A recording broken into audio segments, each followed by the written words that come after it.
রাজ্যের সাংস্কৃতিক সংস্থা উড়ানের সাহসী বিতর্ক সভায় প্রসঙ্গ রবীন্দ্রনাথ। বিশ্বকবির প্রাসঙ্গিকতা নিয়ে পক্ষে বিপক্ষে আলোকপাত। কবিগুরু রবীন্দ্রনাথকে প্রেম বিরহের রাগে অনুরাগে কবি বলেই আখ্যায়িত করলেন মুখ্য সচেতক কল্যাণী রায়। সাংস্কৃতিক সংস্থা উড়ান বরাবরই ব্যতিক্রমী মনোগ্রাহী অনুষ্ঠানের আয়োজক হিসেবে সমাদৃত। সে ধারায় রাজধানী আগরতলার টাউন হলে শনিবার সাহসী বিতর্ক সভার আয়োজন করেছে উড়ান। প্রসঙ্গ রবীন্দ্রনাথ। বিতর্কের বিষয় রবীন্দ্রনাথ ঠাকুর যতটা জনপ্রিয় ততটা প্রাসঙ্গিক নন। কার্যত উড়ান এবং ক্যালকাটা ডিবেটিং সার্কেল যৌথভাবে এই বিতর্ক সভার আয়োজন করেছে। পক্ষে বিপক্ষে 5 জন করে মোট 10 জন এই বিতর্কে অংশ নিলেন।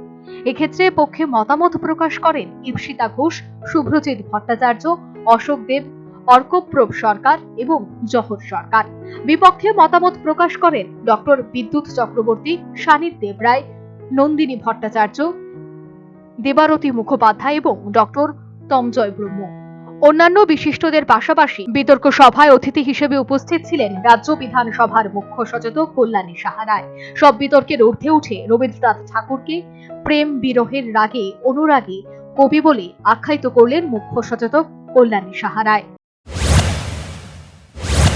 ছাত্রীদের পাশে দাঁড়ানো, পরিবেশ বান্ধব বিষয় নিয়ে কথা বলে আলোচনা করা, সেটা কিন্তু উড়ান করছে।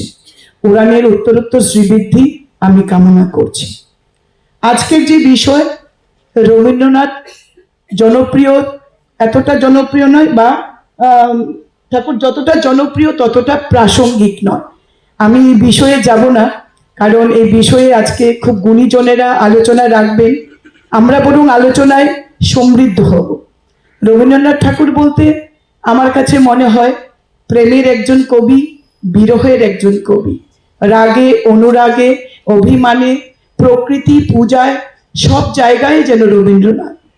অনেক সময় মনে হয় এক একটা গান যখন শুনি মনে হয় এটা আমার মনের কথা, এটা আমাকে নিয়েই বোধহয় লিখেছিলেন। বিতর্ক সভা পরিচালকের দায়িত্বে ছিলেন বিশিষ্ট হৃদরোগ বিশেষজ্ঞ ডাক্তার কুণাল সরকার। পক্ষে বিপক্ষে বক্তারা রবীন্দ্রনাথের বিভিন্ন দিক নিজেদের মতো তুলে ধরলেন। কার্যত এক্ষেত্রে যুক্তিতর্কের যে বিষয় তা ছিল শুধু বিষয় মাত্র।